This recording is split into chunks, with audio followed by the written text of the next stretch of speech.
सुंदर विग्रह और सभी भक्तों को हृदय से धन्यवाद कीर्तन में भाग लेने के लिए। अभी हम लोग मंगलाचरण करें। ओम अज्ञान तिमिरांधस्य ज्ञानांजन शलाकया चक्षुन्मीलितं येन तस्मै श्री गुरुवे नमः। श्री चैतन्य मनोभीष्टं स्थापितं येन भूतले स्वयं रूप कदा मह्यं ददाति स्वपदान्तिकं। वन्देऽहं श्री गुरु श्री युगपद कमलं श्री गुरु वैष्णवांच च श्री रूपम शाक्र जातम सहगण रघुनाथम वितम तम सजीवम स्वादेतम सावधूतम परिजम सहितम कृष्ण चैतन्य देवम श्री राधा कृष्ण पादान सहगण ललिता श्री विशाखा वितांत च नम ओम विष्णु पादाय कृष्ण पृष्ठाय भूतले श्रीमते भक्ति वेदांत स्वामिन इति नामिने नमस्ते सारस्वती देवे गौरवाणी प्रचारिणे निर्विशेष शून्यवादी पाश्चात देश तारिणी वांछा कल्पतरुभ्यश्च कृपा सिन्धुभ्येव च पतितानां पावनेभ्यो वैष्णवेभ्यो नमो नमः। नमो महावदान्याय कृष्ण प्रेम पदायते कृष्णाय कृष्ण चैतन्य नामने गौरत्विषे नमः। हे कृष्ण करुणा सिंधु दीन बंधु जगतपते गोपेश गोपिका कांत राधा कांत नमस्तुते। तप्त कांचन गौरांगी राधे बिंदाबनेश्वरी विषभानुसुते देवी प्रणमामि हरिप्रिये। नीलांचल निवासाय नित्याय परमात्मने बलभद्र सुभद्रायां जगन्नाथाय ते नमः। जय श्री कृष्ण चैतन्य प्रभु नित्यानंद श्री अद्वैत गदाधर श्रीवासादि गौर भक्त बिंद मुखम करोति वाचालम पंगे लंगुग्रीम यत्कृपातमहं वंदे श्री गुरु मदीन तारिणं परमानंद माधवम श्री चैतन्य ईश्वरं। हरे कृष्ण कृष्ण कृष्ण हरे हरे हरे राम राम राम हरे हरे। श्री श्री मंगलाचरण की जय। शिला प्रभुपाद की जय। हरे कृष्णा। आज के इस भागवतम चर्चा में सभी भक्तों का हार्दिक स्वागत है। सभी भक्तों के चरणों में मेरा सादर दंडवत प्रणाम। दंडवत प्रणाम। दंडवत प्रणाम। गुरु आचार्य साधु परम वैष्णव श्री राधा गोविंद राधा माधव की असीम कृपा हम भक्तों के ऊपर है कि हम लोग कई दिनों से भागवत के ऊपर चर्चा कर पा रहे हैं। अभी हम लोगों ने कल पिछली क्लास में कैंटो 7 शुरू किया है। कैंटो 7 में एक चीज हम लोग थोड़ा डिस्कस करना थोड़ा सा भूल गए कि भागवतम में हमने देखा 10 विषय हैं। 10 विषय है कि कहाँ पर हमने पढ़ा था। कैंटो 2 के पहले श्लोक में अत सर्गो विसर्गश्च स्थानम पोषणम अत उत्तय मनवंतर ईश अनुकथा निरोध मुक्ति आश्रय। तो 10 विषय क्या क्या है। सर्ग, विसर्ग, स्थानम, पोषणम, उसके बाद उति, उसके बाद मनवंतर, उसके बाद ईशानु कथा, उसके बाद निरोध, उसके बाद मुक्ति और आश्रय। ये 10 है। तो हमने कौन कौन से खत्म अभी किए थे। सर्ग, विसर्ग, स्थानम, पोषणम। तो सर्ग और विसर्ग कहाँ कहाँ था हम लोग ने देखा। पहले कैंटो में, दूसरे कैंटो में, तीसरे कैंटो में, चौथे कैंटो में। 5वें कैंटो में हमने देखा स्थानम और 6ठे कैंटो में देखा हमने पोषणम। और अभी 7वां जो कैंटो है इसके अंदर में उति, उसको इंग्लिश में इंक्लिनेशन बोलते हैं। माने उति माने प्रवृत्ति, लोगों की असुर प्रवृत्ति और सुर प्रवृत्ति। तो यहाँ पर हमको देखने को मिलेगा सुर प्रवृत्ति किसकी है, प्रहलाद महाराज जी की, और असुर प्रवृत्ति किसकी है, हिरण्यकशिपु की। ये बहुत इंपॉर्टेंट है, नोट करके रखें, ये बहुत इंपॉर्टेंट है। और उसके बाद में 8वें अध्याय में मनवंतर रहेगा। 9वें अध्याय में ईशानु कथा माने भगवान के भक्तों के बारे में कथा है। और उसके बाद में हम लोगों को 10वें कट्टे में मिलेगा आश्रय। 11वें कैंटो में मिलेगा मुक्ति, बहुत इंपॉर्टेंट है। और लास्ट 12वां में निरोध माने संहार। तो ये सारे 10 में अभी हम लोग कितना भगवान की कृपा है कि हम लोग 5वां सब्जेक्ट क्या है, सर्ग, विसर्ग, स्थानम, पोषणम 4 कंप्लीट किया। और 5वां उति के बारे में हम लोग पढ़ रहे हैं। यहाँ से शुरू होता है। और शुरू कैसे होता है, 7वां कैंटो 6वां कैंटो में जब परीक्षित महाराज देखते हैं कि अरे दीति को डाउट हो गया। दीति सोचती है कि विष्णु ने इंद्र को बचाने के लिए, इंद्र को सहायता करने के लिए मेरे दोनों पुत्रों की को उन्होंने मारा। तो एक भाव मन में आता है कि भगवान पक्षपात करते हैं। तो उसी को लेकर करके सुखदेव गोस्वामी जी से प्रश्न करते हैं, परीक्षित महाराज, भगवान तो सबके प्रति संभाव रखने वाले हैं, तो वह कैसे एक के प्रति पक्षपात और दूसरे के प्रति शत्रु भाव रखेंगे? भगवान तो समस्त आनंद के आगार है, अर्थात उनके पास सब कुछ है, सद ऐश्वर्य युक्त, अतः उन्हें देवताओं का पक्ष करने से क्या लाभ मिलेगा या उनका कौन सा स्वार्थ सिद्ध होगा? और दूसरी तरफ जब भगवान दिव्य है, जिससे काल भी डरता है, काल उनके अधीन है, तो फिर असुरों से उन्हें कैसा भय और असुरों में उन्हें क्यों ईर्ष्या करते हैं? हे ब्राह्मण, कृपा करके हमारे इस संदेह को निवारण करें। बहुत सुंदर प्रश्न करते हैं परीक्षित, और उसके उत्तर में सुखदेव गोस्वामी जी कहते हैं, हे परीक्षित, आपने मुझसे अति उत्तम प्रश्न किया है। क्यों उत्तम प्रश्न है? क्योंकि यह भगवान और भगवान के भक्तों से संबंधित है। तो यहाँ पर आपने जो प्रश्न किया भगवान से संबंधित, कि भगवान भी क्या पक्षपात करते हैं? तो चूंकि भगवान से संबंधित प्रश्न किया है वही उत्तम होता है, क्योंकि भगवान एवं उनके भक्तों के कार्यकलापों से संबंधित कथाएं से क्या होता है? भगवान और भगवान के शुद्ध भक्तों की कथाएं सुनने से, बहुत इंपॉर्टेंट पॉइंट है, रिपीट करेंगे, दिव्य आनंद प्रदान मिलता है। और क्या होता है? भौतिकतावादी जीवन शैली के कष्टों का निवारण करने में मदद होती है। तो भौतिकतावादी जीवन हम लोगों का है, कभी सुख, कभी दुख, कभी पुत्र के प्रति, कभी पत्नी के प्रति, पति संतान के प्रति, कभी समाज के प्रति, कभी धन के प्रति, कभी उपाधि के प्रति, ये सारी आसक्ति अनासक्ति, ये द्वंद्व चलता रहता है। और यदि हम भगवान के भक्तों के बारे में, भगवान के बारे में कथा सुनेंगे तो ये सारी दुश्चिंताएं हैं, ये सारी की सारी हमारी खत्म होती चली जाती है। ये प्रभाव पड़ता है भगवान और भगवान के शुद्ध भक्तों के बारे में जानने से।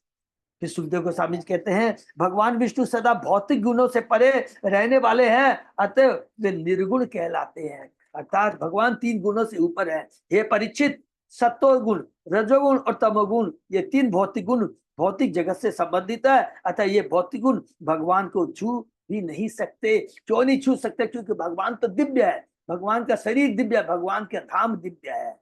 तो ये जो भौतिक जगत के जो 3 गुण है वो कभी भी आध्यात्मिक दिव्य शक्ति को टच भी नहीं कर सकते। ये बहुत इंपॉर्टेंट शिक्षा सुखदेव गोस्वामी जी कहते हैं। जब सतोगुण प्रदान होता है तो ऋषि तथा देवता उस गुण को बल पर क्या करते हैं? माने समृद्धि करते हैं, उन्नति करते हैं।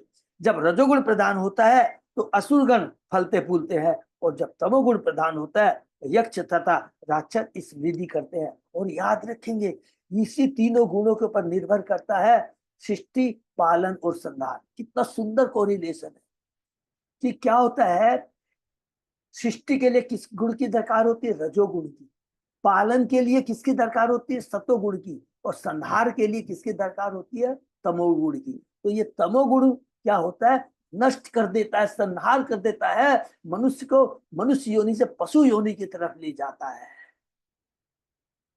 रजोगुण में क्या होता है? सृष्टि होती है कि मेरे को ये चाहिए, मेरे को ये चाहिए।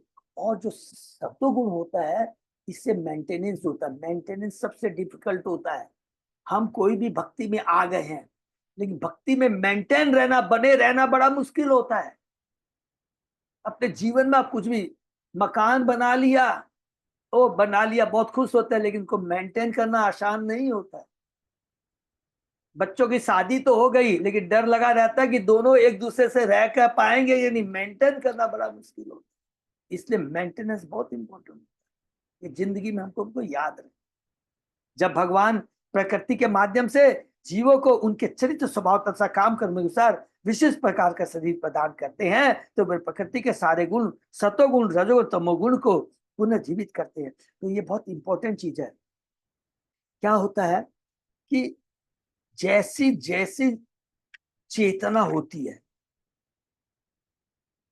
उसी के माने, कई बार हम सोचते हैं कि ये गलत है, ये सही है, ये सारा निर्भर करता है कि हमारी चेतना के आवरण, 3 गुणों के आवरण के ऊपर में। जब हमारे ऊपर सतोगुण का आवरण अच्छा होता है उस समय हम अच्छा सोचते हैं, संभाव के, अरे नहीं जो मिल गया ठीक है, संतोष। जब रजोगुण का आवरण ज्यादा रहता है तो हम सोचते हैं कि नहीं ये मेरे से आगे बढ़ गया, ये मेरे से आगे बढ़ गया, तब स्पर्धा की भावना आती है। जब तमोगुण का आवरण हमारे ऊपर ज्यादा रहता है उस समय हम क्या होते हैं? नशा करते हैं, शराब पीते हैं, तमोगुण खाना लगता है, ये सारी। तो हमारी जो चेतना होती है वो निर्भर करती है कि हम सतोगुण, रजोगुण, तमोगुण, उसी हिसाब से हम हर जीव को, यहाँ तक कि भगवान पर भी डाउट कर बैठते हैं। अरे भगवान, भगवान भी पक्षपात करते हैं। ये कारण है हमारी चेतना का प्रभाव है, कलुषित चेतना का प्रभाव है। ये बहुत इंपॉर्टेंट चीज है। इवन हम भक्ति करते हैं, अरे ये मेरे से आगे बढ़ गया, ये मेरे से ज्यादा अच्छा प्रचार कर रहा है, ये सब याद रखेंगे, 3 गुणों का प्रभाव है। पूरा भागवतम में देख लीजिए, में देवता प्रभावित होते हैं, हम तो प्रभावित होते हैं, देवता भी प्रभावित होते हैं, क्योंकि वो शुद्ध सतोगुण में नहीं रहते हैं। सतोगुण जब कहते हैं उसके अंदर भी कुछ रजोगुण का मिक्सचर रहता है। तो ये कहते सुदेव भी जब परमात्मा के रूप में प्रत्येक शरीर में प्रविष्ट होकर सीजन पालन संहार के गुणों को प्रभावित करते हैं, जिसमें से वे सतोगुण का उपयोग पालन के लिए, रजोगुण का सीजन के लिए तथा तमोगुण का संहार करने के लिए कहते हैं। ये चीज यहाँ पर परीक्षित महाराज बता रहे हैं और कहते हैं, स्टार्ट कर रहे हैं कि भगवान कभी पक्षपात नहीं करते। ये तो हमारी चश्मा जो है, भौतिक जगत के जो 3 गुणों का चश्मा कैसा है, सतोगुण वाला चश्मा है, रजोगुण का चश्मा पहन रखे या तमोगुण का चश्मा पहन रखे, उसके ऊपर निर्भर करता है। ये बताकर और आगे क्या कहते हैं वो आज हम लोग पढ़ेंगे। ओम नमो भगवते वासुदेवाय, ओम नमो भगवते वासुदेवाय, ओम नमो भगवते वासुदेवाय। नारायण नमस्कृत्य नरं चैव नरोत्तमं देवी सरस्वती व्यासं ततो जयं उदीरये। नष्टप्रायेषु अभद्रेषु नित्यं भागवत सेवया भगवती उत्तम श्लोके भक्ति भवति नैष्ठिकी। कृष्णाय वासुदेवाय देवकी नंदनाय च नंद गोप कुमाराय गोविंदाय आराधयो भगवान ब्रजेश तनय ततदाम वृंदावनम रमया काचित पासना व्रजवधूवर्गेण्य कल्पिता। श्रीमद्भागवतम प्रमाणम अमलम प्रेमा पुनर्तो महान। श्री चैतन्य महाप्रभो मतमिदं तत् आदरो न पर। हरे कृष्ण कृष्ण कृष्ण हरे हरे, हरे राम राम राम हरे हरे। कैंटो 7 अध्याय 1 श्लोक नंबर 11। धन्यवाद अच्युत अजय प्रभु। कालम चरंतम सृजति आश्रयम आश्रयम प्रधान पुमभ्याम नरदे पुरभ्याम नरदेव सत्यकृत। हे महान राजा, भौतिक तथा आध्यात्मिक शक्तियों के नियंता भगवान जो संपूर्ण ब्रह्मांड के सृष्टा है, वे काल की सृष्टि करते हैं, जिससे भौतिक शक्ति तथा जीव काल की सीमा के भीतर परस्पर क्रिया कर सके। इस प्रकार परम पुरुष न तो कभी काल के अधीन होता है, न ही भौतिक शक्ति माया के अधीन होता है। हरि बोल। क्योंकि भगवान तो उनके भी क्या है, अध्यक्ष है, मालिक है। ये बहुत इंपॉर्टेंट, प्रकृति के भी मालिक है। माया अध्यक्ष से चराचरम, काल भी उनके अधीन काम करता है। कौन बात कहता है ये हम लोग को याद है। भीष्म देव कहते हैं, पांडवों को कहते हैं, जब भगवान श्री कृष्ण भीष्म मृत्यु के सैया पर, वाणों के सैया पर लेटे हुए रहते हैं, तब जाकर के युधिष्ठिर जब भ्रमित होते हैं, तब कहता है, हे युधिष्ठिर, ये कुछ भी घटा है, ये काल किस प्रभाव है, और ये जो खड़ा हुआ है ना बगड़ तेरे बगड़ में, काल इसी के अधीन में। बहुत सुंदर बात कहते हैं, वो बहुत पावरफुल जो भीष्म जी की शिक्षा है। कहते हैं तो कहते हैं कि ये काल इस प्रकार परम पुरुष न तो कभी काल के अधीन होता है, बल्कि काल उनके अधीन है, न ही भौतिक शक्ति माया के अधीन है। माया अध्यक्ष सराज। किसी को कभी भी यह नहीं सोचना चाहिए कि भगवान काल पर आश्रित है। वे वास्तव में ऐसी स्थिति उत्पन्न करते हैं जिसे प्रकृति कार्य करती है, और जिससे से बद्ध जीव प्रकृति के अधीन रहता है। जीव भोगना चाहता है तो भगवान, हम इच्छा व्यक्त करते हैं कि हमें भौतिक जगत में जो इंद्रिय तृप्ति चाहिए, भगवान उसको सैंक्शन करते हैं। भगवान उसको सैंक्शन करते हैं, और जब भगवान सैंक्शन करते हैं तो प्रकृति की सारी व्यवस्था करती है। 3 चीजें पूरा जीवन में। सबसे पहले हम अपनी अल्प स्वतंत्रता का जब दुरुपयोग करते हैं, डिजायर इच्छा व्यक्त करते हैं कि मैं भोगू, तो भगवान पहले उसका परमिशन देते हैं, और जब परमिशन मिलता है तब प्रकृति सारी व्यवस्था करती है। जितनी भी हमारी ये चीजें हैं ये प्रकृति के माध्यम से हमें मिलती है, लेकिन सेंसन करते हैं कृष्ण, और सेंसन तभी कृष्ण करते हैं जब हम जिद्दी हो जाते हैं, जिद्दी पना कर लेते हैं, नहीं मुझे तो भोगना है, मुझे तो भोगना है। ये बहुत सुंदर चीज है, यही तत्व है। वे वास्तव में ऐसी स्थिति उत्पन्न करते हैं जिससे प्रकृति कार्य करती है और जिससे बद्धजीव प्रकृति के अधीन रहता है। बद्धजीव तथा प्रकृति दोनों ही काल के अधीन कर्म करते हैं, किंतु भगवान काल की क्रियाओं प्रतिक्रियाओं के अधीन नहीं है, क्योंकि काल की सृष्टि भगवान ने ही की है। क्योंकि प्रकृति भी काल के अधीन काम करती है। क्या होता है, भगवान सृष्टि करते हैं, फिर उसका पालन करते हैं, और उसी सृष्टि को, उसी प्रकृति को भगवान संहार कर देते हैं। क्योंकि काल की सृष्टि भगवान ने नहीं की। अधिक स्पष्ट करने के लिए शील विश्वनाथ चक्रवर्ती ठाकुर कहते हैं कि सृजन पालन संहार ये तीनों भगवान की परम इच्छा के अधीन है। भगवत गीता में यदा यदा ही धर्मस्य ग्लानि भवति भारत अभ्युत्थानं धर्मस्य तथात्मानं सृजत्। हे परमति, जब जब धर्म की हानि होती है और अधर्म का प्रधान होता है, तब तब मैं स्वयं अवतरित होता हूँ। चूंकि भगवान कृष्ण सबों के नियंत्रक है, अतः वे जब जब प्रकट होते हैं तो काल की सीमाओं में बंधे नहीं होते। क्योंकि गीता का चौथे अध्याय का 9वां श्लोक बहुत क्लियर कहता है, बहुत इंपॉर्टेंट श्लोक है, जन्म कर्म चाहे में दिव्य मेवम योगी की तत्व। जो भक्त, जो भक्त ज्ञानी ये समझ लेता है कि जो कृष्ण का जो जन्म कर्म, उनका जन्म भी दिव्य होता है, कर्म भी दिव्य होते हैं, भौतिक नहीं होते हैं। ये जो चीज जो समझ लेगा तो वही वास्तविक ज्ञानी है। उसके बाद और कुछ जाने की दरकार नहीं है, और 110% वो इस भौतिक जगत से छुटकारा पा जाएगा। इस श्लोक में कालम चरंतम सृजतीश आश्रयम पद सूचित करता है कि चाहे सत्वगुण का प्रधानी हो या रजो तमोगुण का, यद्यपि भगवान काल के भीतर कार्य करते हैं, किंतु हमें यह नहीं सोचना कि भगवान काल के अधीन है। उनका अधीन तो काल है, हरि बोल, क्योंकि वे इसका सीजन एक निश्चित विधि से कर्म करने के लिए करते हैं। वे कर्म को काल के नियंत्रण में नहीं रखते। भौतिक जगत की सृष्टि तो भगवान की एक लीला मात्र है, हरि बोल। भौतिक जगत की सृष्टि तो भगवान की एक लीला मात्र है। याद आ गया, भगवान श्री कृष्ण स्वयं भौतिक जगत की सृष्टि नहीं करते हैं। किसके माध्यम से करते हैं? पुरुषावतार के माध्यम से करते हैं। कानोदक्ष विष्णु, गरुदक्ष, सब चीज को कोरिलेट करते चलेंगे, कहीं भी प्रॉब्लम नहीं आएगी। हर वस्तु उनके पूर्ण नियंत्रण में रहती है।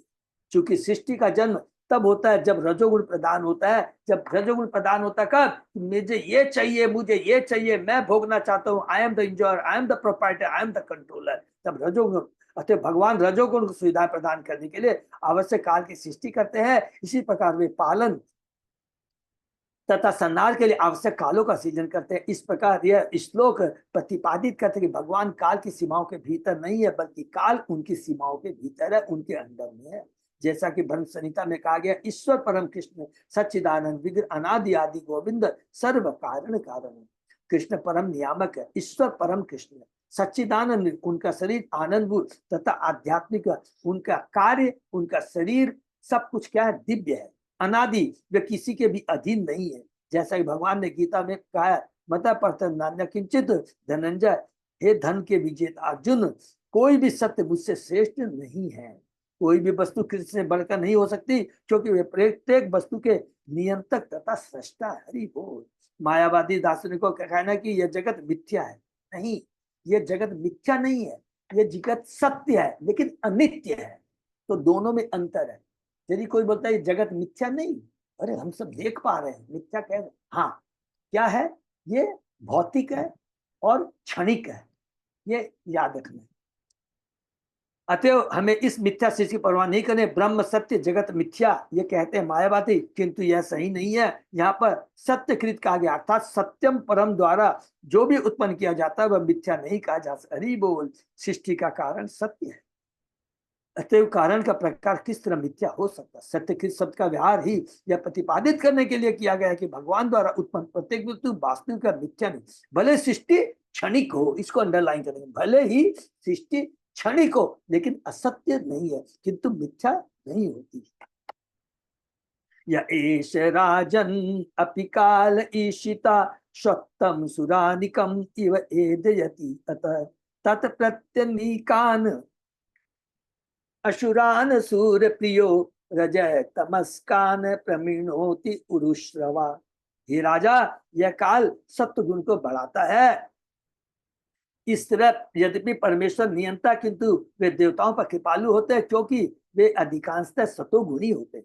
तभी रजोगुणी असुरों का विनाश होता है। परमेश्वर काल को विभिन्न प्रकार से प्रभावित करते हैं, किंतु वे कभी पक्षपात नहीं करते। उनके कार्यकाल यशस्वी है, अतः वे उरुष्वा कहलाते हैं। हरि बोल। उरुस्वा माने जिसका यश गान दूर दूर तक फैला है। भगवत गीता में भगवान कहते हैं, सम्मोहन सर्वभूतेषु न मैं देश्यो अस्ति न प्रिय। न तो मैं किसी से ईर्ष्या करता हूँ, न मैं किसी का पक्षपात करता हूँ, मैं सबों के प्रति समभाव रखता हूँ। भगवान पक्षपात नहीं कर सकते, वे सबों के प्रति सदैव समभाव रखते हैं। और तो जब देवताओं पर कृपा की जाती है और असुरों का वध होता है, तो यह पक्षपात नहीं होता, बल्कि काल का प्रभाव होता है। और भगवान के जो भी दंड देना और किसी को वर देना, ये हमेशा नोट कर लेंगे, समान भाव से होता है। एक माँ किसी बच्चे को प्यार करती है, किसी को दंड देती है, आप समझ लीजिए, देख लीजिए, समझ पाएंगे। जबकि जब हम लोग को बच्चे में दंड देती है, तब बाद में याद आता है, नहीं, माँ पिता ने हमें जो दंड दिया है उसी का आज फल है कि आज हम सही रास्ते पे हैं। तो माता पिता के द्वारा जो दंड और वर है, दोनों ही कृपामय होते हैं, दो ही हमारे लिए लाभकारी होते हैं। तो यह पक्षपात नहीं होता, अपितु काल। इसका एक अच्छा उदाहरण यह है कि एक ही बिजली का मिस्त्री एक ही विद्युत शक्ति से हीटर तथा कूलर को जोड़ता है। गर्म करने तथा ठंडे करने का इच्छा अनुसार मिस्त्री द्वारा विद्युत शक्ति का समायोजन होता है। परंतु वस्तुतः मिस्त्री को न तो गर्म तथा ठंडा करने से, न ही उससे उत्पन्न सुख या दुख से कोई प्रयोजन रहता है। हरि बोल। ऐसी अनेक ऐतिहासिक घटना जिसमें भगवान ने किसी असुर का वध किया, किंतु भगवान के पास उच्चतर पद मिल गया। पुतना इसका एक उदाहरण बहुत सुंदर है। पुतना का उद्देश्य कृष्ण को मार डालना था। अहो बकीय में स्तन काल कूटम, वह अपने स्तनों में विष लगाकर कृष्ण को मारने के उद्देश्य से नंद महाराज के घर गई, किंतु जब वह मार डाली गई तो उसे वैसा ही उच्चतम प्राप्त हुआ जैसा कृष्ण की माता को। हरि बोल। इससे बढ़िया एग्जाम्पल क्या होता है। कृष्ण इतने दयालु तथा निष्पक्ष, चूंकि उन्होंने पूतना का स्तनपान किया था, उन्होंने तुरंत उसे अपनी माता के रूप में स्वीकार कर लिया। पूतना का इस प्रकार वध करने से भगवान की निष्पक्षता में कोई कमी नहीं आई। वे सबों के प्रिय, सुहृदम सर्वभूतानाम भुक्तारम जगतम सर्वलोक महेश्वरम सुहृदम सर्वभूतानाम ज्ञातम शांति मिच्छति। तो इसीलिए इस श्लोक को शांति फार्मूला कहा जाता है। कि ये श्लोक जो 5वें अध्याय का 29वां श्लोक है, बहुत इंपॉर्टेंट श्लोक है। इसको डीपली स्टडी करेंगे तो हमको समझ में आ जाए कि भुक्तारम केवल एक है, कृष्ण है। सबके सुहृदम वही है। भुक्तारम जब सब लोक महेश्वर, सारे लोकों के वे मालिक वही, और वही सबके सुहृद है। जब उस सुहृद का मतलब है सबके ऊपर कृपा करने वाले, सबके पालक है। वो कभी भी पक्षपात नहीं कर सकते। माता जैसे कभी भी अपने दो बच्चों में पक्षपात नहीं कर सकती। तो भगवान के चरित्र पर पश्चाताप का आरोप नहीं लगाया जा सकता। भगवान ने पुतना के बाद सत्तु के रूप में किया, किंतु उनके परम नियंता होने के कारण उसे उनकी माता से उच्च पद की प्राप्ति। अतः श्री मध्य मुनि कहते हैं, काले काल विषय अपि सीता देहानी कारण सुरानिकम इव स्थितम सप्तम। सामान्यतः हमारे हत्यारों को फांसी, बहुत इंपॉर्टेंट है, सामान्यतः हत्यारे को फांसी दी जाती है। और मनुष्य संहिता में तो कहा गया कि राजा हत्यारे का वध करके उस पर कृपा करता है और उसे विविध प्रकार के कष्टों से बचा लेता है। कि जब हमारी तमोगुणी प्रवृत्ति हो जाती है, तो हमने पढ़ा है, हम जैसे जैसे कर्म करते जाएंगे, उन सारों कर्मों का एक्युमुलेशन इकट्ठा हो करके आगे वाले 1 जन्म 2 जन्म 3 जन्म 4 जन्म में हमें भोगना पड़ेगा। इतने पाप इकट्ठे हो गए कि पहला जन्म एनफ नहीं है, दूसरा तीसरा चौथा। इसीलिए उस पर कृपा करने के लिए न्यायाधीश उसे प्राणदंड देता है कि अगर इसकी इस मनोवृत्ति को यहाँ नष्ट कर दिया जाए तो आगे और वो पाप नहीं करेगा। ये देखिए कितने इसमें सूक्ष्म बातें हैं। अपने पाप में कर्मों के कारण ऐसा त्याग राजा की कृपा से मार दिया जाता है। कृष्ण परम न्यायकर्ता के रूप में इसी प्रकार से आचरण करते हैं, क्योंकि वे परम नियंता है। अतः निष्कर्ष यह निकला भगवान सदैव निष्पक्ष रहते हैं और सभी जीवों पर अत्यधिक दयालु। बहुत सारे एग्जाम्पल दे सकते हैं कि यदि डॉक्टर किसी रोगी के रोग हो गया है, उसको चीर फाड़ करता है, उसके लाभ के लिए करता है, जिससे आगे उसका रोग और आगे ना बढ़े, उसको शांति मिल जाए, उसका कष्ट दूर हो जाए। हर चीज के तत्व को समझना है, भाव क्या है। अत्रेव उदाहृत पूर्वम इतिहास सुर ऋषिणा प्रीत्या महाक्रतु राजन पृक्षते अजात सप्तवे। हे राजा, पूर्व काल में जब महाराज युधिष्ठिर रासु यज्ञ कर रहे थे तो महर्षि नारद ने उनसे पूछे जाने पर कुछ ऐतिहासिक तथ्य यह सुना जिसे पता चलता कि भगवान असुरों का वध करने पर भी कितने निष्पक्ष रहते हैं। इस संबंध में उन्होंने एक जीवंत उदाहरण प्रस्तुत किया। कौन? सुखदेव गोस्वामी जी परीक्षित महाराज को कह रहे, तुम्हारा जो प्रश्न है कि भगवान पक्षपात करते हैं, ऐसा नहीं है, और इसको स्थापित करने के लिए मैं तुम्हें एक सुंदर कन्वर्सेशन किसके बीच में? नारद मुनि और युधिष्ठिर महाराज के बीच में। कब हुआ था ये? जब रासु यज्ञ हुआ था, उस समय युधिष्ठिर महाराज ने नारद मुनि से प्रश्न किया था। वो लीला, वो वृत्तांत मैं तुम्हें सुनाने जा रहा हूँ। इस श्लोक से महाराज युधिष्ठिर द्वारा राजयोग की स्थली पर जब भगवान ने शिशुपाल का वध किया, तब भी वे कितने निष्पक्ष थे, इसका पता चलता है। दृष्टा मा अद्भुतम राजा राजसूये महाकृतु वासुदेव भगवती सायुज्यम चेदी भुज, माने चेदी का राजा, चेदी भुज तत् आशिनम सुर ऋषिम राजा पांडु सुत क्रतु प्रपक्ष विस्मित मना विस्मित मना मुनि नाम शृणवताम इदम। हे राजा, महाराज पांडु के पुत्र महाराज युधिष्ठिर ने रासु यज्ञ के समय शिशुपाल को भगवान कृष्ण के शरीर में स्वयं विलीन होते देखा। अतः आश्चर्यचकित होकर उन्होंने वहां पर बैठे महर्षि नारद से इसका कारण पूछा। जब उन्होंने यह प्रश्न पूछा तो वहां पर उपस्थित सारे ऋषियों ने भी इस प्रश्न को पूछे जाते सुना। हरि बोल। तो युधिष्ठिर की नारद मुनि से रासु यज्ञ के समय क्या प्रश्न करते हैं? श्री युधिष्ठिर वाच अहो अति अद्भुतम ही भूतम ही एतत् दुर्लभ एकांति नाम अपि वासुदेव परि तत्वे प्राप्ति चेदस्य विदिश। महाराज युधिष्ठिर ने पूछा, ये अत्यंत आश्चर्यजनक है कि असुर शिशुपाल अत्यंत ईर्ष्यालु होते भी भगवान के शरीर में लीन हो गया। यह सायुज्य मुक्ति बड़े बड़े अध्यात्मवादियों के लिए भी दुष्प्राप्ति है, तो फिर भगवान के शत्रु को यह कैसे प्राप्त हुई? ये सच, इससे बड़ा एग्जाम्पल नहीं हो सकता। पूतना का एग्जाम्पल और इसका एग्जाम्पल, इससे बड़ा कि भगवान कितने निष्पक्ष हैं। अध्यात्मवादियों की दो श्रेणियां, ज्ञानी तथा भक्त। भक्तगण भगवान के शरीर में लीन होने की कोई इच्छा नहीं रखते, लेकिन ज्ञानी जन जैसा चाहते हैं। किंतु शिशुपाल न तो ज्ञानी था न ही भक्त, फिर भी मात्र भगवान से ईर्ष्या करने के कारण उसे भगवान के शरीर में लीन होने जैसी सदगति प्राप्त हुई। निश्चय यह आश्चर्यजनक था। अतः महाराज युधिष्ठिर ने शिशुपाल के ऊपर भगवान की इस रहस्यमय कृपा का कारण पूछा। हरि बोल। तो आध्यात्मवादी की दो श्रेणी सबको क्लियर होगा ना। ज्ञानी भी क्या होता है? आध्यात्मवादी इसलिए बोलते हैं क्योंकि वो भौतिक जगत से छुटकारा पा जाते हैं। भौतिक जगत में वही रहते हैं जो भौतिक तीन गुणों से प्रभावित रहते हैं। लेकिन ज्ञानी भी क्या होता है? दार्शनिक ज्ञानी, वो तीन गुणों से ऊपर जब हो जाते हैं तब भगवान उन्हें ब्रह्म ज्योति में दे देता है। वैकुंठ में या कृष्ण लोक में क्यों नहीं भेजते? क्योंकि भक्ति नहीं करते। बिना भक्ति किए भगवान के धाम नहीं जा सकते। तो आध्यात्मिक जगत में हमने पढ़ा है कृष्ण लोक है, वैकुंठ लोक है और ब्रह्म ज्योति है, जिसके अंदर ज्ञानी जाते हैं। एतद् वेदितुम इच्छाम सर्वे एव वयम मुने भगवान निंदया वेनो द्विजे तमसि पातितः। हे मुनि, हम सभी भगवान की इस कृपा का कारण जानने के लिए उत्सुक हैं। मैंने सुना कि प्राचीन काल में बेन नामक राजा ने भगवान की निंदा की, फलस्वरूप सारे ब्राह्मण ने उसे बाध्य किया कि वह नरक में जाए। शिशुपाल को भी नरक जाना चाहिए था, तो फिर वह भगवान के शरीर में किस तरह लीन हो गया? तो दोनों में सब फर्क आ गया।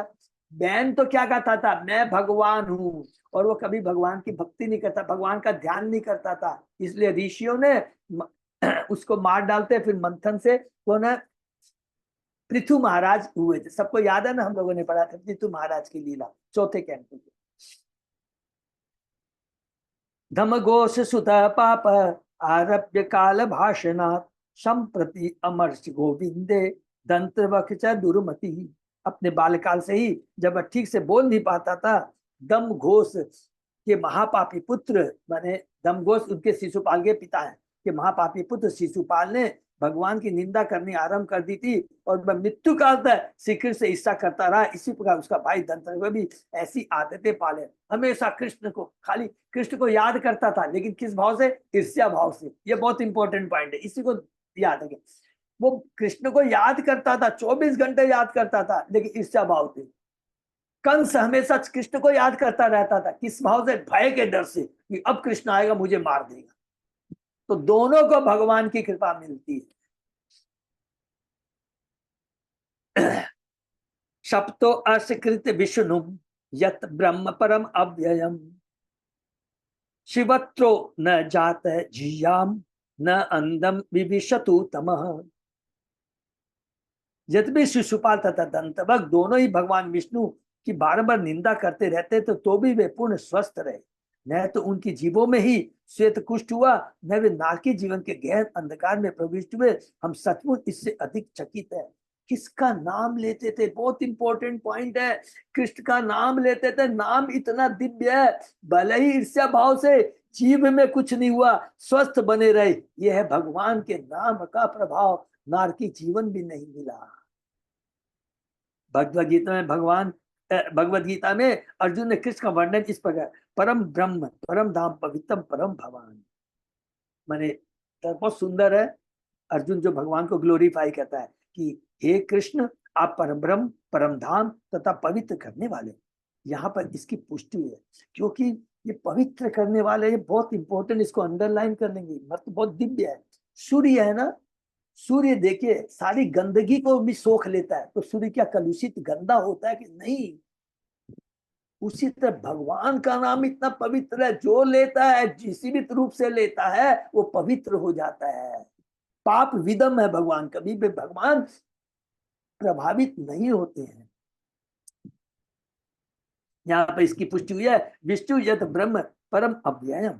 पर विष्णु ही कृष्ण है, कृष्ण ही विष्णु के कारण। इसको भी ले लें, याद करेंगे, कृष्ण ही विष्णु के कारण है, जिसको भी कंफ्यूजन नहीं होना चाहिए, इसके विपरीत नहीं। इसी प्रकार ब्रह्म कृष्ण के कारण नहीं है, किंतु कृष्ण ब्रह्म के कारण है, ब्रह्म ज्योति के कारण कृष्ण है। अतएव कृष्ण पर ब्रह्म है, इसीलिए कृष्ण को पर ब्रह्म कहा गया है। परम ब्रह्म, परम ईश्वर, परम पुरुष। खाली पुरुष नहीं बोला गया, खाली ईश्वर नहीं बोला गया, खाली ब्रह्म नहीं। कृष्ण क्या है? परम पुरुष है, परम ब्रह्म है, परमात्मा है, परमेश्वर है, सभी के ईश्वर। कथम तस्मिन् भगवती दुर्भग्राय धामनि पश्यताम सर्वलोकानां लयम इयतु अंजसा। यह कैसे संभव हो पाया कि शिशुपाल तथा दंत अनेक महापुरुषों की उपस्थिति में उन भगवान के शरीर में सरलता से प्रविष्ट हो सके, जिन भगवान की प्रकृति को प्राप्त कर पाना अत्यधिक इतना कठिन है। शिशुपाल तथा दंत पूर्व जन्म में बैकुंठ के द्वार पर जय और विजय थे। उनका अंतिम लक्ष्य कृष्ण के शरीर में लीन होना नहीं था।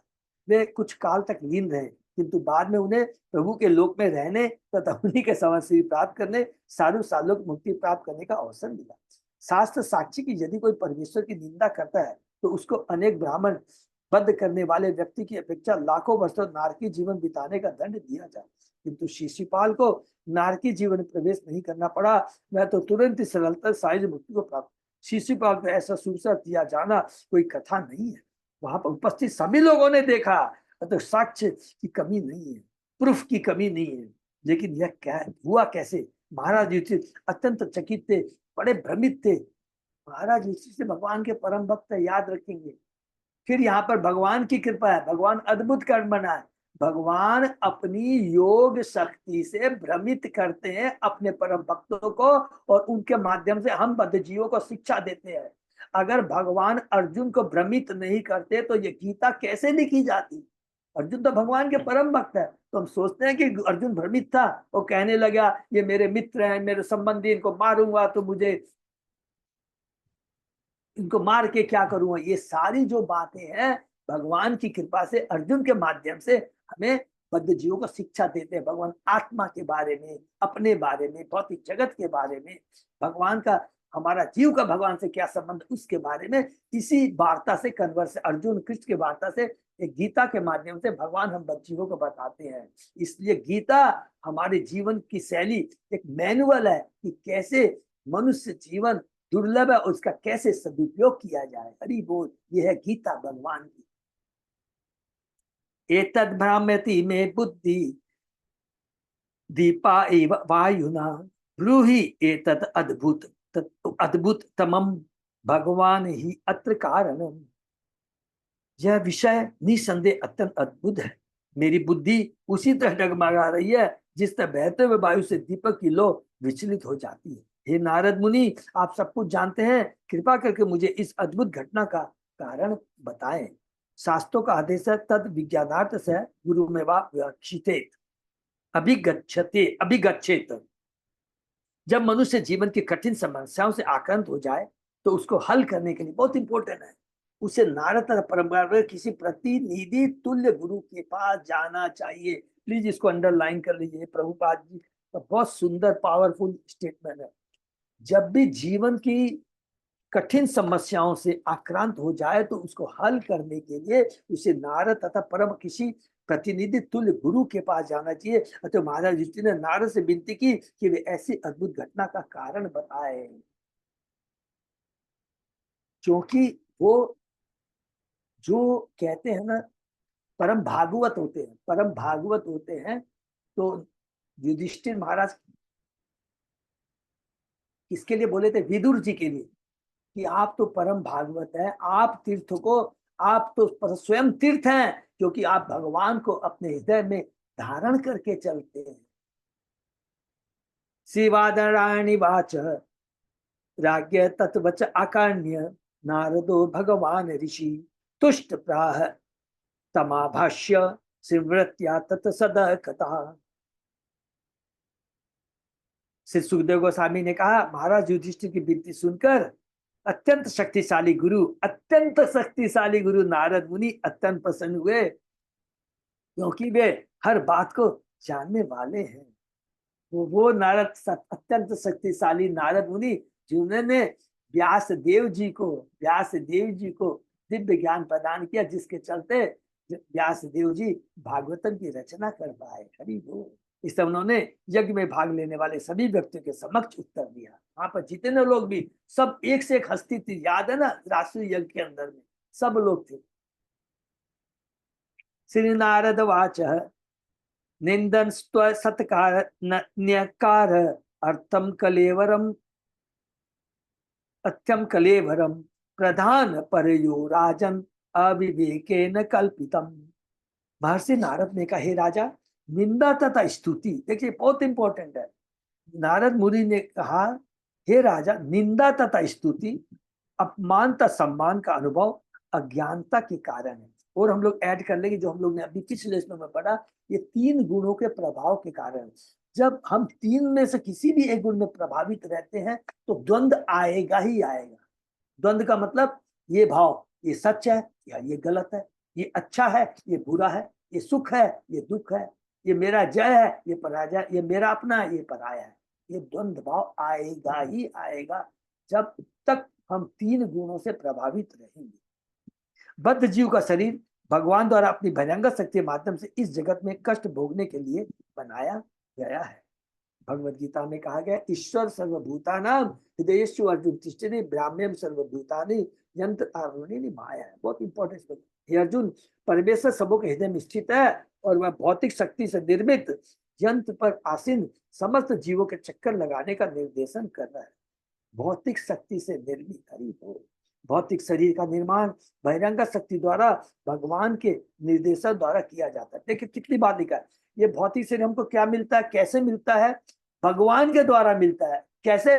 भगवान की बहिरंगा शक्ति के निर्देशानुसार भगवान अपनी बहिरंगा शक्ति माया देवी को इंस्ट्रक्शन देते हैं, तब हमें भौतिक शरीर होता है। जैसे माता क्या है, माता भगवान बीज देते हैं, माता शरीर देती है, याद रखिए। पुरुष कृष्ण है, भगवान की हम आत्मा है। जो शरीर मिलता है स्त्री देती है, प्रकृति ईश्वर है, भौतिक जगत ईश्वर, प्रकृति ईश्वर है, ईश्वर ये भौतिक शरीर देता है। माता का काम है शरीर को देना। बद्धजीव इस यंत्र में आरूढ़ होकर पूरे ब्रह्मांड में विचरण करता है और अध्यात्म बुद्धि के कारण कष्ट ही कष्ट भोगता रहता है। वस्तुतः निंदा का कष्ट, देखिए कितनी बड़ी बात लिखा है, वस्तुतः निंदा का कष्ट और प्रसन्नता का हर्ष, सत्कार की स्वीकृति या कठोर शब्दों का आवाज, ये सभी जीवन की भौतिक धारणा से ही अनुभव किए जाते हैं। अगर हम धन पाके खुश होते हैं, सम्मान पाके खुश होते हैं, ये सब बंधन का कारण है, ये सब आसक्ति है, ये सारी भौतिक चीजें हैं, ये भौतिक इंद्रियों के चलते हैं, भौतिक चेतना के चलते हैं, क्योंकि भगवान भौतिक नहीं अपितु सच्चिदानंद विग्रह। अतः वे अपमान या सम्मान, निंदा स्तुति से अप्रभावित रहते हैं। अप्रभावित रहने तथा पूर्ण होने के कारण वे भक्तों द्वारा सुंदर प्रार्थना किए जाने पर अधिक हर्षित नहीं होते। यद्यपि भक्त को भगवान की प्रार्थना करने से लाभ होता है, हरि बोल, यद्यपि भक्त को भगवान की प्रार्थना करने से लाभ होता है। भगवान, इतनी बड़ी बात लिखा है, अगर हम देखिए टच करते फूल, एक सुंदर सुगंधित फूल को टच कर देते हैं तो उसकी सुगंधी हमारे हाथ में आ जाती है। तो भगवान को, भगवान के भक्त को टच करने से उनकी दिव्यता, उनके दिव्य गुण हमारे में आ जाता है, हमको लाभ मिलता है। अरे भगवान तो हमेशा परम है, हमसे उनको कोई लाभ नहीं होता, बल्कि उनका संग करने से, शुद्ध भक्तों का संग करने से हमें लाभ होता है। निसंदेह वे अपने ताता के शत्रु के प्रति अत्यंत दयालु रहते हैं, क्योंकि जो भगवान को सतत अपना शत्रु मानता है उसे भी लाभ होता है। यद्यपि वह भगवान के प्रतिकूल सोचता रहता है, बद्धजीव शत्रु या मित्र जिस रूप में भगवान पर अनुग्रह लाभ ही प्राप्त होता है। लेकिन इसका मतलब ये नहीं है, ये बहुत इंपॉर्टेंट चीज है कि हमें अनुकूल से संग प्रतिकूल से वर्जतम, क्लियर लिखा है, अनुकूल से संग प्रतिकूल वर्जतम, जो भक्ति के प्रतिकूल है उसे हमें दूर रखना चाहिए। तो इसका मतलब ये कि नहीं हम प्रतिकूल भाव से भगवान को नहीं, भगवान को हमेशा अनुकूल भाव से प्रार्थना भक्ति करेंगे तो हमारी चेतना क्या होगी, दिव्य होगी, हमें भगवान का धाम मिलेगा। खाली केवल भौतिक जगत से छुटकारा पाना, अरे मैंने ठीक है मैं शुद्ध तो हो गया, शुद्ध का मतलब मेरे सारे पाप तो नष्ट हो गए, भौतिक जगत में नहीं आना पड़ा, ब्रह्म ज्योति में गया, नहीं चलेगा। भगवान का भक्त तो भगवान को ग्लोरीफाई करता है, भगवान पक्षपात नहीं करते हैं। भगवान की भक्ति जो करता है स्वयं भगवान उसके आश्रित हो जाते हैं, उसके शरण में चले जाते हैं, क्योंकि भगवान का नाम भक्ति इतनी दिव्य है, कृष्ण प्रेम प्राप्त होता है। तो हमें कभी भी प्रतिकूल भाव से नहीं, अनुकूल भाव, ये नहीं कि प्रतिकूल भाव से अरे कंस का भी उद्धार हो गया, पुतना का भी उद्धार हो गया, शिशुपाल का भी उद्धार हो गया, धनदबक का उद्धार, ये तो भगवान तो क्या सब पापों को नष्ट करना, जो उनको टच करता है नाम के रूप में या फिजिकली टच करते हैं वो शुद्ध हो जाता है, सारे पापों से मुक्त हो जाता है। हिंसा तत् अभिमाने न दंड पारुषयो यथा वैषम्यम इह भूतानाम ममाहम इति पार्थिव। हे राजन, अध्यात्म बुद्धि के कारण बद्ध जीव अपने शरीर को ही आत्मा मान बैठता है और अपने शरीर से संबंध हर वस्तु को अपनी मानता है, क्योंकि उसे जीवन की यह मिथ्या धारणा रहती है, अतः प्रशंसा तथा अपमान जैसे द्वंद्वों को भोगना पड़ता है। देखिए कितनी बड़ी बात कह रहे हैं, अतः प्रशंसा तथा अपमान से द्वंद्वों को भोगना पड़ता है। प्रशंसा के लिए भी वर्ड लिखा भोगना, क्योंकि शरीर क्या है, भोगता है। ये जो भोगना वर्ड है किसके लिए आता है, भौतिक जगत की चीजों के लिए, असत्य चीजों के प्रति जो आसक्ति होती है, जिसको हम लोग इंजॉय करना चाहते हैं, उसको कहते हैं भोगना। तो शरीर भोगता है, मन शांति चाहता है, लेकिन आत्मा आनंद चाहती है। हम सोचते हैं ना शरीर आनंद नहीं चाहता, आत्मा को आनंद चाहिए, शरीर को तो खाली भोग चाहिए। तो इससे भोग से निवृत्ति कैसे हो, तो ये हमें सोचना है, जिससे आत्मा को आनंद मिल सके। और आत्मा को आनंद तभी मिलेगा जब आत्मा को उसका भोजन मिलेगा, भगवान का नाम, भगवान की भक्ति, वही आनंद दे सकती है आत्मा को। शरीर को आनंद, शरीर को तो भोग चाहिए। जब बद्धजीव शरीर को आत्मा मान लेता है, तभी वह अपमान या प्रसन्नता के प्रभाव का अनुभव करता है।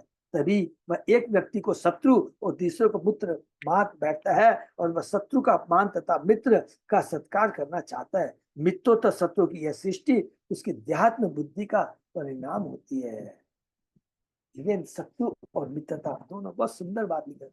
यत निबद्ध अभिमानो तत् बद्धात प्राणी नाम बध, तथा न यस्य केवल्यात् अभिमानो अखिल आत्मन, परस्य दम दम कर्तु ही हिंसा केनास्य कल्पयति। देहात्म बुद्धि के कारण बद्ध जीव सोचता है कि जब शरीर नष्ट हो जाता है तो जीव नष्ट हो जाता है। भगवान विष्णु ही परम नियंता तथा समस्त जीवों के परमात्मा है। चूंकि उनका कोई भौतिक शरीर नहीं होता, अतः उनमें मैं तथा मेरा जैसी द्वंद्व, जैसी भ्रांत धारणा नहीं होती। अतः यह सोचना सही नहीं है कि जब उनकी निंदा की जाती है या उनकी स्तुति की जाती है तो वे हर्ष या पीड़ा का अनुभव करते हैं। ऐसा कर पाना उनके लिए असंभव है, क्योंकि वे दिव्य है, शरीर दिव्य है। जहां दिव्य शरीर, दिव्य चेतना होती है, वहां द्वंद्व का नामो स्थान नहीं रहता। द्वंद्व तो केवल भौतिक जगत में है, भौतिक चेतना के कारण है। इस प्रकार उनका न कोई शत्रु है न कोई मित्र। जब वे असुरों को दंड देते हैं तो उनकी भलाई के लिए ऐसा करते हैं, और जब भक्तों की स्तुतियां स्वीकार करते हैं तो उनके कल्याण के लिए होता है। अर्थात उन्हें दोनों चीज है। असुर की भलाई कैसी होती है, सारे पाप नष्ट हो जाते हैं, और भगवान भक्तों की भलाई कैसी होती है, उन्हें भगवान का धाम मिलता है, कृष्ण प्रेम प्राप्त होता है, वही वास्तविक कल्याण है। वे न तो स्तुतियों से प्रभावित होते हैं न निंदा से। ये तो हम भक्ति करते हैं तो हमारा कल्याण होता है। भौतिक शरीर से आवृत होने के कारण बड़े से बड़े विद्वान तथा मिथ्या ढंग से शिक्षित प्राचार्य समेत सारे बद्धजीव यह सोचते हैं कि जो ही शरीर का अंत हो जाता है वैसे ही सब कुछ समाप्त हो जाता है। यह उनकी देहात्म बुद्धि के कारण है। कृष्ण के न तो ऐसी देहात्म बुद्धि होती है, न ही उनका शरीर उनकी आत्मा से भिन्न। अतः जब कृष्ण में किसी प्रकार की देहात्म बुद्धि है ही नहीं, तो फिर वे भौतिक स्तुतियों तथा दोषारोपणों से किस प्रकार प्रभावित हो सकते हैं। यहाँ पर कृष्ण के शरीर को कैवल्य कहा गया है, जो उनसे अभिन्न, क्योंकि हर एक को देहात्म बुद्धि होती है।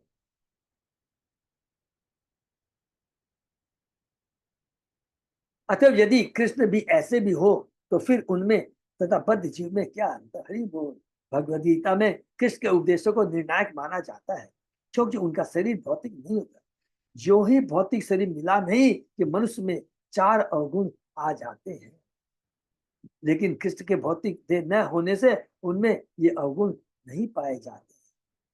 वे सदैव आध्यात्मिक दृष्टि से चिन्मय तथा आनंदमय ईश्वर परम कृष्ण सच्चिदानंद विग्रह अनादि आदि गोविंद सर्व कारण।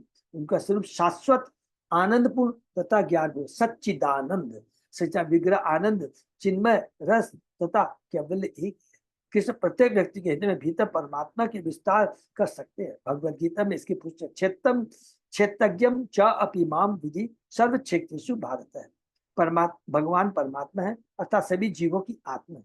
अतः यह स्वाभाविक रूप से निष्कर्ष निकल के उनमें दोषपूर्ण देहात्म बुद्धि नहीं पा जाए। वे हर जीव में स्थित होते हुए भी देहात्म बुद्धि नहीं रखते, वैसी हाथ से ऐसी धारणाओं से मुक्त रहते हैं। अतः वे जीव के भौतिक शरीर संबंधी किसी वस्तु से प्रभावित नहीं होते।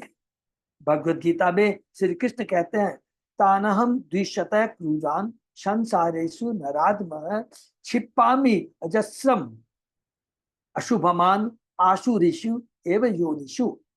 जो लोग ईर्ष्यालु तथा खल हैं, जो मनुष्यों में निम्नतम है, अधम है, वे मेरे द्वारा इस भव सागर में जीवन की विविध आसुरी योनियों में डाल दिए जाते हैं। 16वां अध्याय बहुत आसुरी भाव है। किंतु जब भी भगवान मनुष्य को असुरों जैसा दंड देते हैं तो यह दंड इद बद्ध जीवों के हित में होता है। हरि बोल। भगवान से ईर्ष्या करने के कारण बद्ध जीव उन पर यह दोषम कर सकता है कि कृष्ण बुरे हैं, वे चोर हैं, किंतु कृष्ण समस्त जीवों पर दयालु होने के कारण ऐसे आरोप पर ध्यान नहीं देते। माता यदि बच्चा कुपुत्र हो जाता है, माता पर दोषारोपण करता है, तो माँ उसको कभी भी ईगो में नहीं लेती है। ये हमेशा याद रखेंगे। उसको तो दुख होता है कि मेरा पुत्र कुपूत हो गया है, इसको सुपूत कैसे बनाए, इसकी सही चेतना में इसको कैसे लाया जाए, ये बहुत ध्यान रखना नहीं है। यदि उस भाव से तब क्लियर हमारी कंसेप्ट क्लियर हो जाए। उल्टे हुए बद्ध जीव द्वारा अनेक बार कृष्ण कृष्ण का कीर्तन करने को महत्व देते हैं। वे कभी भी ऐसे असुरों को एक जन्म में निरंतर योनि में डालकर दंडित करते हैं, और फिर जब वे दोषारोपण करना छोड़ देते हैं तो अगले जन्म में कृष्ण का निरंतर करने का उन्हें मुक्त कर दिया जाता है। हरि बोल। इसको अंडरलाइन कर लेंगे। ये दंड के चलते देखे उनमें कितना करेक्शन आता है, वो भक्त बन जाते हैं। परमेश्वर या उनके भक्त की निंदा करना बद्ध जीव के लिए कभी कल्याणप्रद नहीं होता, किंतु अत्यंत दयालु होने के कारण कृष्ण बद्ध जीवों के ऐसे पाप उनके लिए एक जन्म में दंड देते हैं और फिर उन्हें अपने धाम वापस बुला लेते हैं। हरि बोल।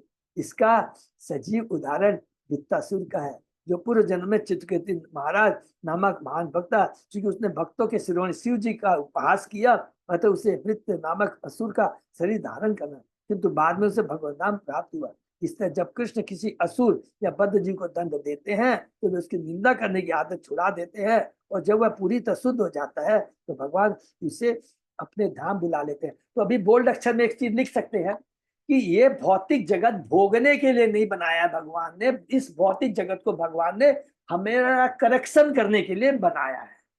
अब हमारे ऊपर निर्भर करता है कि अल्प स्वतंत्रता का सदुपयोग करे या दुरुपयोग। हरि बोल। याद रखें, भगवान ने कभी, माँ किसी बच्चे को कोठरी में बंद करती है, दंड देती है, उसको दंड देने, उसको करेक्शन करने के लिए दंड दिया जाता है। और इसीलिए भौतिक जगत भगवान कहते हैं करेक्शन के लिए तुमको दिया है, भोगने के लिए नहीं दिया है। और क्या होता है, हम आ जाते हैं लेकिन समझ में नहीं आती है, तो भगवान स्वयं परमात्मा के रूप में एक हर देव जीव के हृदय में रहते हैं और समय समय आगाह करते हैं, उसे बताते हैं ये चीज गलत है या सही है। हम अपने जीवन में हमेशा इस चीज का रियलाइजेशन करते हैं। कोई भी गलत काम करने जाते हैं, अंदर से परमात्मा बोलते हैं ये गलत है, लेकिन जब माया इतनी प्रबल हो जाती है, कुसंग हमारे संग में रहता है, तो हम भगवान की, परमात्मा की बातें नहीं सुनते हैं और दंड भोगना पड़ता है। तस्मात् वैर यही विराम दिए, श्लोक बढ़ाया थोड़ा। ओके प्रभु, ठीक है। हरि बोल।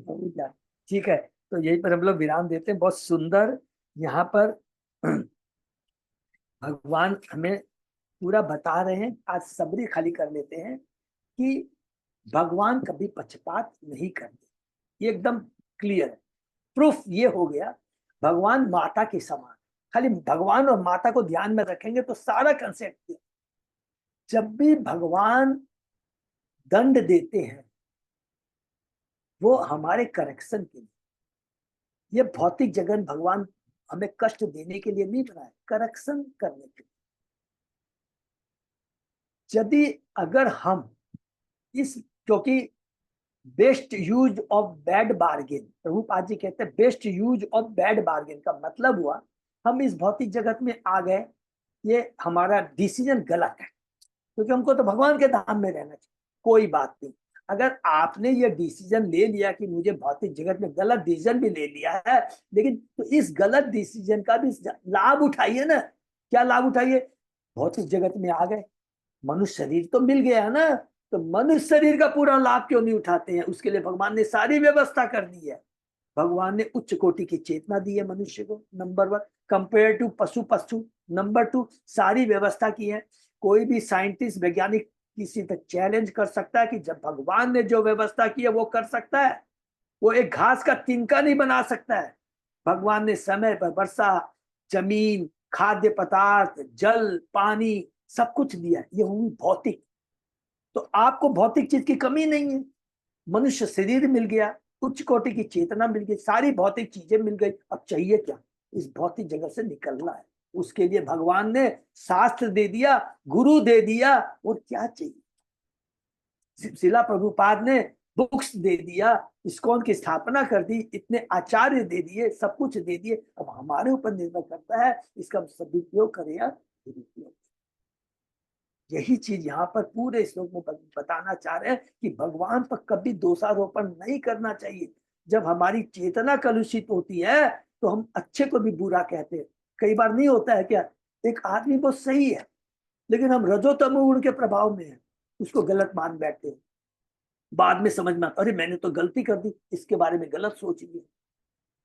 इसलिए हमेशा हम यदि भगवान की भक्ति, भगवान के भक्तों का संग करते रहेंगे ना, तो ये द्वंद्व मन में नहीं आए। सोचेंगे, माने कोई भी डिसीजन लेने के पहले सबसे इंपॉर्टेंट चीज है सत्वगुण लेवल पे आना है। सत्वगुण लेवल पे आने से क्या होता है कि आदमी ज्ञान पूर्वक सोचता है, माने ज्ञानता में आकर सोचता है। और जब रजोगुण तमोगुण में होता है तो मस्तिष्क का उपयोग नहीं करता है, वो भावुकता का प्रयोग करता है। ओह ये तो सब गलत है, अच्छा इसको इतना मिल गया, इतना ये सब किया है। याद है ना हम लोग ने वो मेमना सांप और नेवला का सुना है ना, कि आती है वो बच्चा, नेवला बच्चे को बचाता है सांप को मार करके, लेकिन जब वो देखती है माता आकर के कि अरे मेरा बच्चा, अरे सांप मरा हुआ है, तो इसका मतलब क्या हुआ कि मेरे बच्चे को काट, माने नेवला ने माने कुछ किया है क्या, इस तरह की जो कहानी। बाद में आके पछताती है, अरे नेवला तो मेरे बच्चे को बचाया है। हर चीज को वो सोच समझ कर करके, बुद्धि को स्थिर कर करके, और ये चेतना और ये बुद्धि कब आएगी, जब हम भगवान की भक्ति करेंगे। अपने आप चेतना सही होगी, कुछ अलग से कुछ करना नहीं पड़ेगा। स्वतः ही हमारी कलुषित चेतना शुद्ध चेतना में धीरे धीरे धीरे पर जितना सुंदर भगवान की भक्ति करेंगे, तमोगुण रजोगुण का आवरण घटके घटके घटते घटते सतोगुण पे आएगा, फिर सतोगुण पे आकर के 110% भगवान की भक्ति से जुड़ जाएंगे। ये प्रॉपर प्रोसेस है। हरे कृष्ण। यही पर तो विराम देते हैं। किसी का कोई प्रश्न? बहुत बहुत धन्यवाद सब भक्तों को। बहुत बहुत सुंदर है, हम लोग को सबको मिल करके बहुत सुंदर उन्हें भागवतम के ऊपर चर्चा करने का अवसर प्रदान हो रहा है। ठीक है ना। हरे कृष्णा। और अभी दो ही चीज है, थोड़ा सब लोग याद कर लेंगे। कल तो जैसे मैंने बताया था एनुअल कन्वेंशन के बारे में, और दूसरा लॉन्ग टूर के लिए भी। तो लॉन्ग टूर के लिए भी थोड़ा सा क्योंकि ये रथ यात्रा के चलते वो सब्जेक्ट दब दब गया था, तो कल फिर मीटिंग है। तो उसमें सबने मेरे को कहा है कि हर सर्कल सरपंच लीडर अपने अपने भक्तों से कृपा करके कहें कि जिसने जो भी पैसा देना है वो दे दे। और आगे भी, क्योंकि अभी हम लोग ने मोटा बड़ी सारे रूम कैंसिल कर दिए हैं, आज कैंसिल शायद हो जाएंगे। तो जगन्नाथ ग्रुप के लिए एक रूम की रिक्वायरमेंट आई थी, नीतू माता जी अरुण अग्रवाल का, वो भी बुक हो गया है। तो नीतू माता जी का भी मैंने बोल के करवा दिया है। अब आगे प्लीज कोई भी ऐसा ना हो कि रूम कैंसिल हो, तो क्या होगा, अननेसेसरी हमको अपना उसका भरपाई करनी पड़ जाएगी। ठीक है ना। हरे मुझे कृष्णा। कंफर्म किए क्या नहीं तुम माता जी, क्योंकि मैसेज तो था मेरे पास, तभी कंफर्म नहीं हाँ है। बाबू हाँ प्रभु कंफर्म किया है कि किसने, मेरे को उसने क्या है कहा है, इससे अरुण प्रभु जी। क्या चीज बोले प्रभु, फिर से प्रश्न किए। नहीं, कल कंफर्म कर दिया ना अरुण प्रभु, नहीं तुम माता जी हैं क्या अभी क्लास में, लोग कंफर्म किए हैं ना। नीतू माता जी ने मेरे को कंफर्म किया कि मेरा बुक कर दीजिए प्रभु। ठीक ठीक। और फिर मैंने विकास में वही था ना परसों उस दिन प्रोग्राम में, तो विकास ने कल मेरे को कंफर्म किया कि माता जी का मैंने रूम बुक कर दिया ओ, है प्रभु। तो एक बार फिर से दोबारा चेक कर लेंगे प्रभु। ठीक ठीक। Thank you. हरे कृष्णा।